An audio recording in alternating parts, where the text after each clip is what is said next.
Hi guys, Jordan from TNT Campers. Just going to be doing your handover video on your alphard. We'll start under the bonnet. So down here we've got the power steering fluid, brake fluid attached to the servo down the back. Washer fluid goes in here. This is the top of your radiator, but this is where you want to top up your coolant if you are going to top it up in the sort of expansion tank there. Your engine oil goes in here, and you check the engine oil from there. This at the front is your engine battery, and the one behind is the leisure. Underneath we've got this other orange dipstick. That is for your transmission fluid, but you shouldn't ever have to really look at that. It can only really be garages that look into that and sort of do it on a full service, but it's not something you have to do every time. Under here is a couple of fuses and relays and bits like that, and then there'll be another one somewhere. That's for your air conditioning. We did have to, I actually changed the leisure battery here because the old one was pretty worn out and old. So that's a brand new nice leisure battery on that. Yeah, so that's about it for under the bonnet, and I will just show you where to actually release the bonnet from. Is under here, and it's this left hand one here. The other one here is obviously for your fuel cap as well. All right, so I'll pull that so you can see, and I'll point out to you where it is. So I'll leave that running and leave it on. Just another thing to say, it should say it on the top anyway. Oh, it doesn't actually, it's in Japanese, but don't take this off or even touch it really once it's up to temperature. In fact, don't take it off whatsoever, only if you're ever really cold. I wouldn't take it off now, even though I've just started up. I wouldn't take it off. There'll be lots and lots of pressure in there. So on the passenger side, it's all been cleaned lovely in here, so I'm not going to make it dirty for getting in, but we've got obviously an automatic gearbox, so pop it all the way up to the top. You don't need to put the handbrake on if you are on a level sort of road. That'll stop it from moving, and you shouldn't be able to take the key out if it's not in park either. Next one down, reverse, neutral, so you can leave it in neutral and pop the handbrake on if you are stopped at some lights or wherever. D for obviously just standard drive, and then 2 and L are for if you're going sort of uphill and you need to stay in a specific gear, then you can do it that way. But otherwise you're mainly going to be in reverse, neutral or drive. You obviously got your sat nav up there as well, which is really nice. It's a really nice quality screen on there. Let's have a look. We've got wipers there, is it? Yeah. So you've got to bear in mind that your wipers and your indicators are the wrong way around, or not the wrong way around, but the opposite way around. So your indicators and lights are on the right hand side, and the wipers and windscreen washer fluid is coming out from the left. You've got a few different things down here, so quite often the Japanese, these sort of alphards and things like that, got a really nice spec. So obviously you've got the air conditioning here, and power sliding doors, lane assist, all that kind of stuff, steering wheel functionality, and yeah, everything you can ask for really. What else we got in here? Not much else. This bit here comes open as a little table if you want it to. Yeah, so that's about it for in the cab. You got electric windows all the way around as well, control for the driver's side, and your petrol filling cap is on here on the near side. So when you pull that flap there, this is where you need to come to fill your fuel tank up with petrol. So you've got the electric power sliding door, so you just literally pull it once and this will open up on its own and do its own thing. Pretty simple really. You can see how because you've got the voltage there and actually on the solar controller as well, but the voltage comes up, so the engine's running, so that means that the split relay, which is, if I just point it out, the split relay side of things is that little box down there which has cargo on it. So essentially what that means is when you start the engine up, the engine battery will be being charged by the alternator like all cars do. But then from the engine battery, your leisure battery will also be getting charged. Okay, so the whole time that the engine is running, your leisure battery and engine battery are getting charged up at the same time.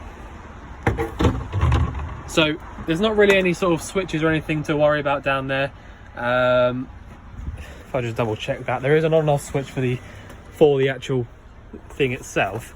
So if you click here, that little screen goes off and your 12-volt sockets will stop working. So you can leave that on all the time, it's no biggie. And also up there, you don't need to worry about any of that whatsoever. You don't need to turn anything on or off. That's just the solar controller. I'll just do its own thing. So you can leave everything in there totally as it is. And also just something else to bear in mind, up here you've got the original Toyota little sort of control panel, if you like.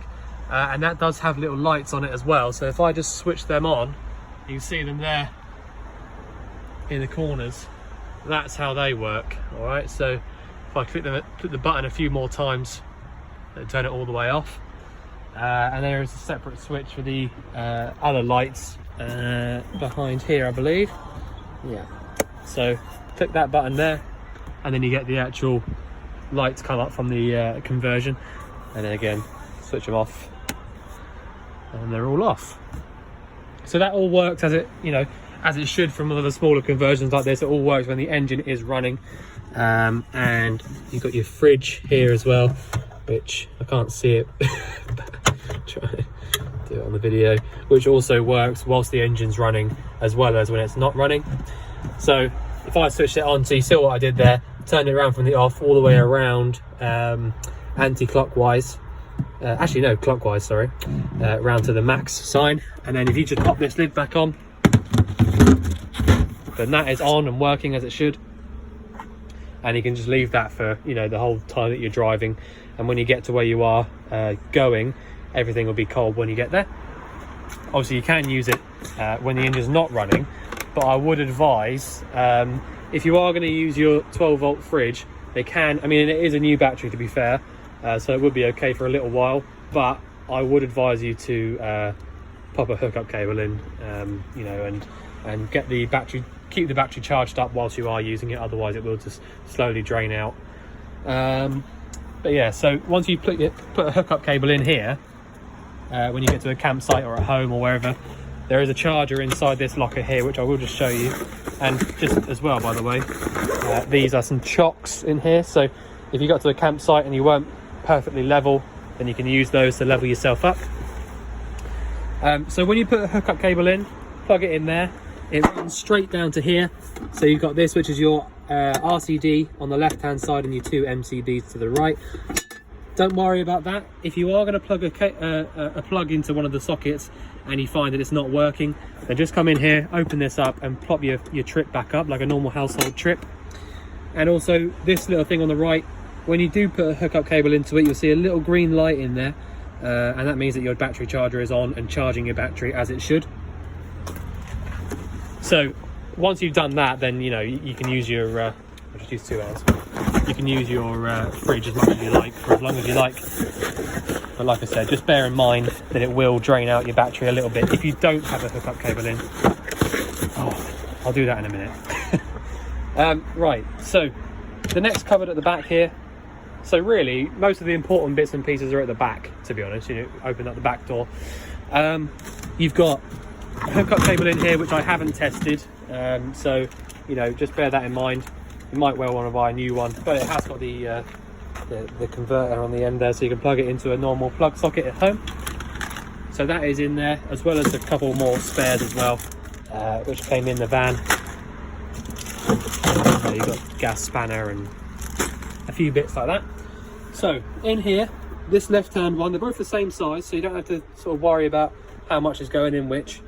So this is your waste tank here with the waste pipe running down into it, and then this is your fresh here. So all you need to do is literally open the tap up like that, pull the plug out,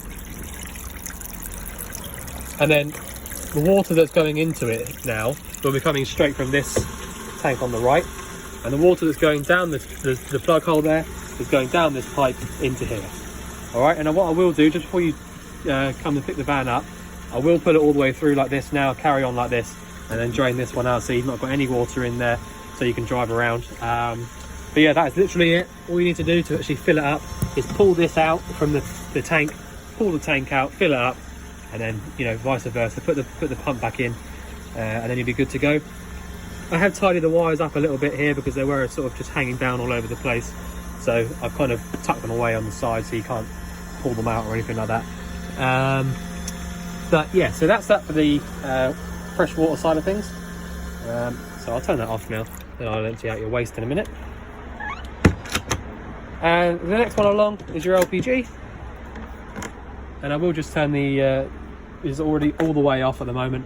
So the way to actually switch it on, you've got a butane bottle in here as well. I'll just switch the engine off whilst I do this. Hold on. So you've got a camping gas butane bottle in here. All you need to do to actually turn it on and off is anti-clockwise for on, so round to the left essentially, like this.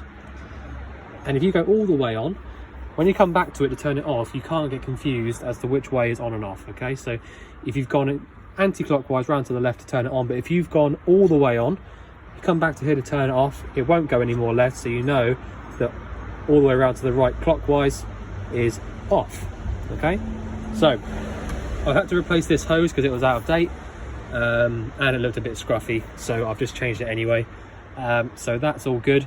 And when it comes to replacing this bottle, you will have to get another one this size or smaller, because this is actually the biggest one they do of this type. This should be a 907. Yeah, 907. So yeah, when you come to take this off, undo this strap here by pulling this way, take the bottle out, it'll come to about here, and then literally this regulator on the top just twists off, okay? And then you just sort of spin the bottle off of it, pop the new one on exactly the same way, and pop it back to where it is. And I think it's a reasonably new regulator. You've got about 10 years on these regulators, sort of unofficially, until you should change them again. But that's it. So it's off at the moment, all the way around to the right. New hose. So yeah, that's that from the gas. Like I said, there's no real on and off switch for things in this van. It's kind of just, if you aren't using it, turn it off. Same with the pump, the lights, everything like that. So like I said, this is just a single tap. It's not a mixer, you know, it's not got two different ways. Turn it on by turning that, turn it off like that, okay? And because it's a submersible pump, it works off a micro switch, so when you do turn this off, it won't run on or anything like that. It'll only ever run if you've got the tap open, okay? Right, next thing, the hob. You do need to have a clicker or, you know, a little lighter or something like that to get these to go, but it is a nice new hob, so you know they do light up nicely, and actually get nice and hot. They're nice big flames on these. Sometimes they can be a bit small, but these ones are spot on. So obviously all you need to do, switch your gas on, come to here, light these up, and you've got a thermocouple on each of these, which is these little bits, little prongs that hang up. So that means that if you somehow had the flame blow out, the gas would realize, or the thermocouple would realize there's no more heat there and that it's not lit, and it'll stop the gas from coming through anymore. So that's not to say that you shouldn't turn these off properly, because you should, but if it was to blow out, the gas would automatically stop itself from coming through. All right, so the rest of the van really is just storage. But yeah, so briefly, so you got all the nice spec in the cab. So you got your aircon, the wipers are on the left rather than the right, indicators on the right rather than the left. Leisure battery is at the back, engine battery is at the front. Fridge under here, you can have it on, like it's still on now, the engine's not running, have it on and off exactly how you like it, when the engine's running or not. Charger and your RCD in there. Fresh and wastewater, fresh waste in that cupboard, and clockwise round to the right for off, anti-clockwise round to the left for on. And I think that's it. So we look forward to seeing you soon, and if you do get any problems, then give us a shout, but we hope you enjoy your van. Thanks very much.